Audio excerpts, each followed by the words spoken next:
Hi, and welcome back to the Self-Actualization in the Age of Crisis Chapter Summary Series. I'm your host, Ron Rivers, and today we're going to be exploring Chapter 0, Oneness with the Relational Universe. So through the lens of the single truth, which we explored in a previous chapter summary, there are no separate events in nature. Everything exists as a perpetual progression, something in motion. We are both inseparable from the other, and at the same time independent of them. Embracing individual experience as inseparable from external happenings rejects the fantasy of individual exceptionalism as the highest form of life. It also rejects the concept of Darwinian evolution in terms of its application of hierarchy to our personal individual lives as well as our systemic organization.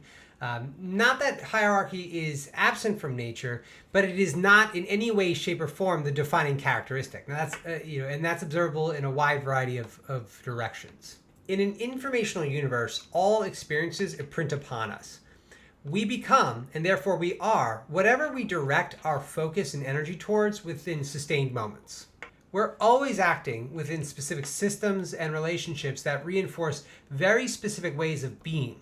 And when we apply that to our systemic project, right, the spiritual component of self-actualization in the age of crisis that requires systemic transformation, we recognize that in our immediate present, we are surrounded by systems of law, economics, politics, a wide variety of social systems that are all rigidly rooted in dominion ethos. It's commonly argued that hierarchy is natural and necessary, right? And yes, of course, it's found in nature.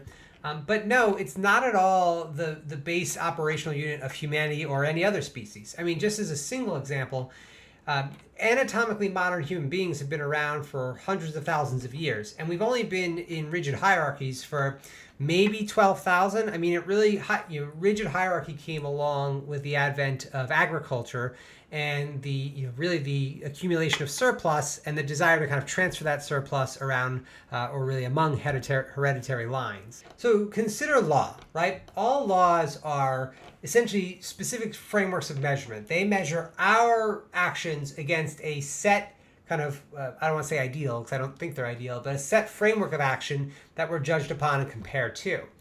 Now the problem is all laws, and this is really all systems, but we're using law as an example, are rooted in these frameworks of meaning and value that spring from philosophies of spirituality that encourage dominion and conquest, right? That's all the salvation religions, for example, all their texts are manuals for war in the most literal sense. So part of self-actualization in the age of crisis and really aligning ourselves with the single truth in the relational universe is the revision of our systems through systemic actualization to A, better represent the actual nature of reality, but B, more importantly, encourage individual alignment with the nature of reality and the two observable infinities, right, where we can express our divinity in the moment. To that end, oneness with the relational universe solidifies systemic actualization as a physical manifestation of our spiritual responsibility to the other. And in doing so, we elevate the collective so as to most radically empower the individual.